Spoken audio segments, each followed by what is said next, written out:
it's Louise here. So today we're just going to have a quick chat about my top 3 tips for managing iron levels with thyroid disorders. Now thyroid, it's very, very common. This is one of the things I see so frequently in clinic, is the deficiency in iron that I get with my women with Hashimoto's and with hypothyroidism. So it's as you know, it's really, really important to have a well-functioning thyroid, because that is our engine of our body. It is often said that our adrenals are our petrol tank, but our thyroid drives our metabolism. So it is really, really important to make sure that she's functioning well. And then having really good balanced iron levels also plays such an important role in that too.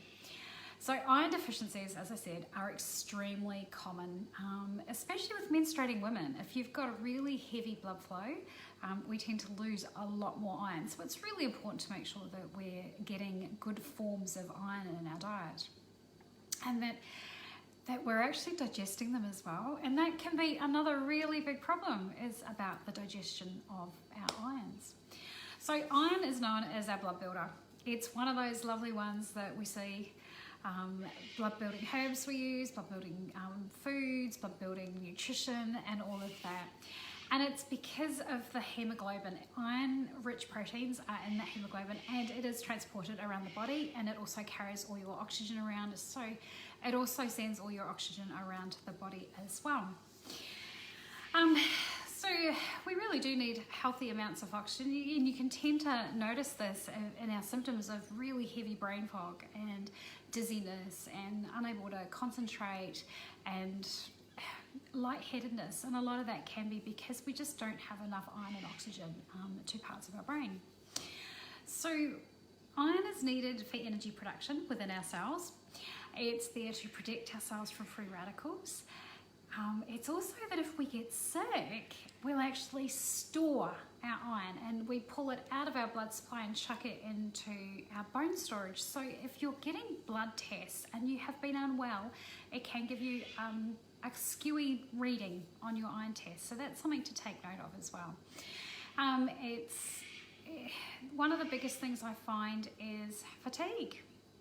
Absolute exhaustion, and we know thyroid does that to us anyway when we have a low functioning thyroid, but add iron deficiency in there as well, we're just absolutely freaking ass knackered. And that can be, like I said, it can be so hard just to get out of bed in the morning. It can be difficulty walking up and down stairs. It can be as simple as trying to wash your hair and having your arms up above your head and going, this is actually too exhausting, I can't do it. So it can be a combination of both. It can be one, it can be the other, but a lot of the times I find it is that combination. So we actually need iron because the hemoglobin components is part of our T3 and our T4. And a lack of iron translates to a lack of hemoglobin, which translates to a lack of thyroid hormone production. Sounds easy, hey? So bottom line, iron is required for the synthesis to make, transport, and change our thyroid hormones. A lack of iron can really impact how well you're feeling, how well you're functioning, how well you view life in reality. So how do you know if you've got an iron deficiency? How do you know if you've got an iron problem? And a lot of times it can be quite hard. It can be very, very subtle, or it's extremely noticeable. So some of the common ones we see is really pale skin, like deathly white looking. We can have really white inside of the skin of our eyes and under the tongue. We can have a reduced immunity. You're catching everything that's going around. It can be a couple of other nutrients, but I tend to find that iron has a big component. And remember how I said that if you get sick, your body will take all your iron out of your body and store it into your bones, because bacteria and viruses love to chomp on iron. Poor concentration, headaches, dizziness, brain fog, gastritis is a really big one, and one that most don't realise as well. So that's an inflammation in the stomach. Brittle nails, flaky nails, that's one. Tiredness, fatigue, and that can become very much chronic. So we always look at some of the reasons to why that is also happening, and seeing if that is your root cause or not. Shortness of breath, or air hunger, so you feel like you're gasping a lot, you don't have that energy to walk very far. Hair falling out can be another one. Like, it can be an iodine issue, it can be a progesterone issue, it can be blood sugars, but it also can be an iron issue as well. Soreness of mouth and tongue, especially in the corners of the mouth, but your tongue can hurt, that also can be an indicator.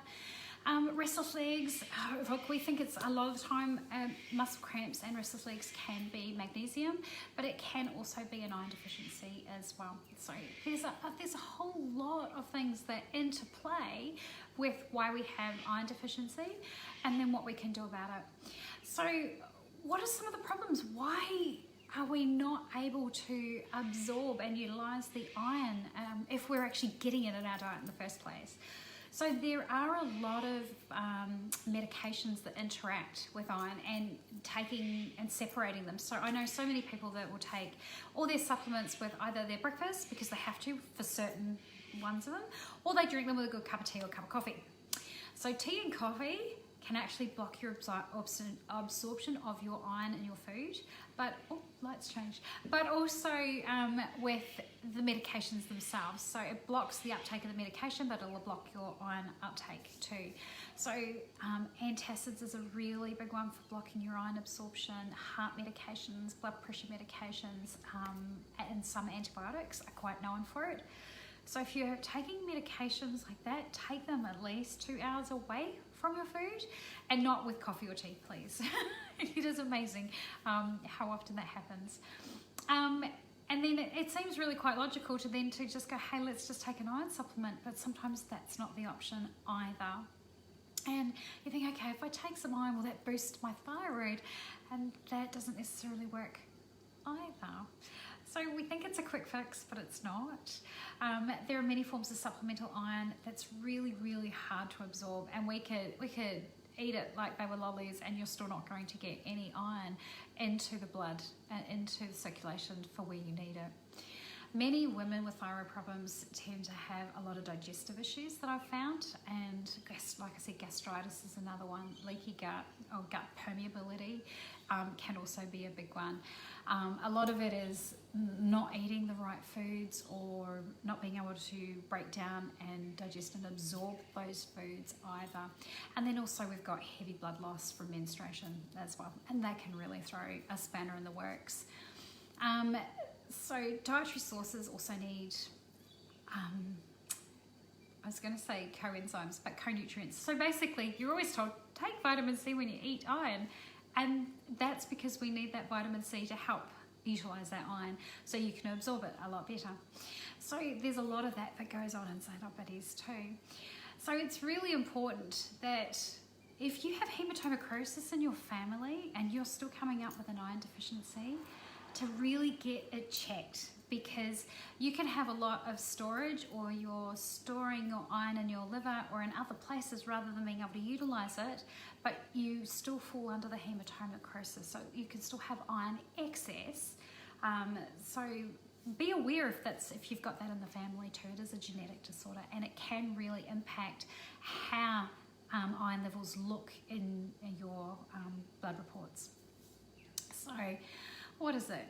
Iron can be really difficult to absorb, and especially supplemental for some people. Others need it more than some need it more than others, and it can be toxic for some who don't need it. So if you are a healthy iron source, just don't take an iron supplement. But that doesn't mean we can't take good food.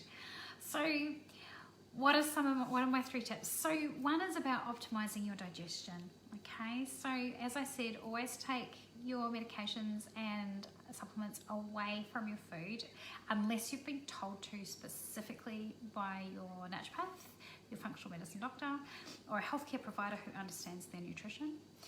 So what do I say? And everyone gets sick and tired of me saying this, but chew your food. Seriously, chew your food. And it's like 30 chews for each mouthful of food, because digestion starts in here. doesn't start in your stomach, it starts in your mouth.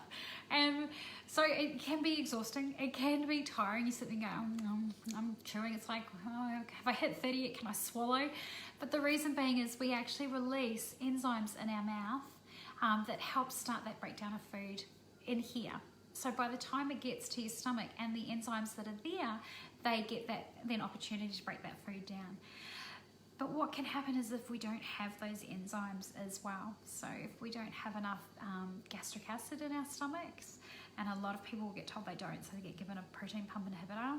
It's not usually because you've got too much, it's because you don't have enough, but that's another story. We'll talk about that another time. So we really need to make sure that we've got good acid in our gut, that we're breaking down that food, so good digestive enzymes too if we need them. But chewing. Don't. I must admit, I have seen people virtually inhale food, and you go, how did you eat all of that so fast? It's crazy. It's about eating it slowly, chewing your food, really appreciating your food, allowing your body to recognize and see that you've actually eaten something, and then it's able to absorb the nutrients that are needed, specifically your iron. As I said, digestive enzymes, if you have difficulty digesting food, then digestive enzymes are necessary, and or HCl. Otherwise, apple cider vinegar before you eat a meal, or some lemon juice and water, that can also help stimulate those digestive enzymes to kick in and help you eat your food. Fermented foods is a really good one if you can tolerate them. Not everyone can. So things like sauerkraut and kimchi, they can also help, especially with your gut bacteria too. So what's my second one? Eating iron-rich foods alongside vitamin C. So we get 40% of our iron comes from our meat proteins. So we're talking about meat, fish and chicken, and that's our heme iron. And then the rest, about 25%, is our non-heme iron, and that comes from our plant bases. So the problem with our plant bases is we only absorb about 25% of that. So we do get a better source from our animal proteins. So then it's about choosing the right animal proteins as well. Grass-fed is always better if you can get it organic. Liver is always the best source, so chicken liver is best way of eating liver is in pate. So if you like pate, hey, that's your best way of doing it. Another really good option is having encapsulated liver capsules. That is a really good way of getting your iron, your liver, but it's also a really good source of B12. So then after you've managed those, then we look at your green leafy veggies. So the trick with green leafy veggies is to wilt them slightly. So even if that means running them under some hot water, clean water hopefully, to just break down that cellular wall. Hang on. So that way the body's able to absorb the iron that's there to start with. So if your body's really, really lacking in iron, it will be able to utilize that iron from the plant sources a lot more and be a lot more available. But with your veggies, you really do have to chew them. So it's interesting, like I joke, but I have had a patient and client who has had a lettuce wrapped poo, and you'll go, what? And it's purely because they were unable to digest the leafy veggies in her diet. So they would come out whole. Like it's a joke. Usually we have corn or sultanas or that come through. But yeah, this was a good piece of lettuce, so I find that absolutely fascinating. You can get your, where was I? So wilting or slightly steaming, and if you're putting them into a shake, then run them under hot water and put them into your shake. If you're cooking them lightly, stir fry them or steam them just to break that cellular wall down, and you will really help it. So vitamin C also helps. So vitamin C is in your green leafy veggies. It's in your coloured veggies. It's in your citrus foods, as you know. Blueberries are a big source of it. So your dark coloured purples have like purple carrots, purple Brussels sprouts, purple cauliflower. What did I see the other day? Purple broccoli. They've also got a really high of phenolics, which is a vitamin C, and then different nutrients as well to help absorb that as well. So 3 is really only supplement when necessarily. See someone when you want to supplement. Don't just go to the chemist and go, oh, I'm really tired, I need to take an iron supplement, because we never, ever, ever supplement iron unless we see what your blood levels are. And that's really important to know. And also to check history, as I said. Is there a history of hematomacrosis in the family? So we can rule that out. Have you had a virus or you've been sick, and to rule that out before prescribing an iron supplement. And then we prescribe the ones that are more suitable for you and the more bioavailable as well. Because iron supplements can cause constipation, as a lot know. They can also cause nausea. They can help make you feel sick, and we really don't want to go there either. So my top 3, remember, we chew our food, take our time when we're eating, making sure that we're getting the right types of food, and only supplementing under the good care and the guidance of a healthcare provider, a naturopath, a nutritionist, functional medicine practitioner, because they're going to help you the most. Now, if you're ordering blood tests and you're at your doctor's and they're going, oh, we'll check your iron, ask for iron studies, okay? Not just ferritin. Ferritin tells you nothing. Ferritin tells you what's in your bones, doesn't actually tell you what's circulating around your body to help you with your thyroid, to help with your energy and your fatigue. So iron studies, okay? And that will give you, there's 4 in there, that will give you a really good indicator of what status that your iron is sitting at. So if you have any questions, because I can't actually see any here, but if you have any questions, let me know. I'm happy to answer them for you. But it really comes down to just eat your food, eat it slowly, and eat a lot of fresh vegetables, a lot of good quality proteins, and really mix and match them in heaps of different colors, because that gives you the best range of nutrients and iron and fiber that you can get, and helps aid your digestion.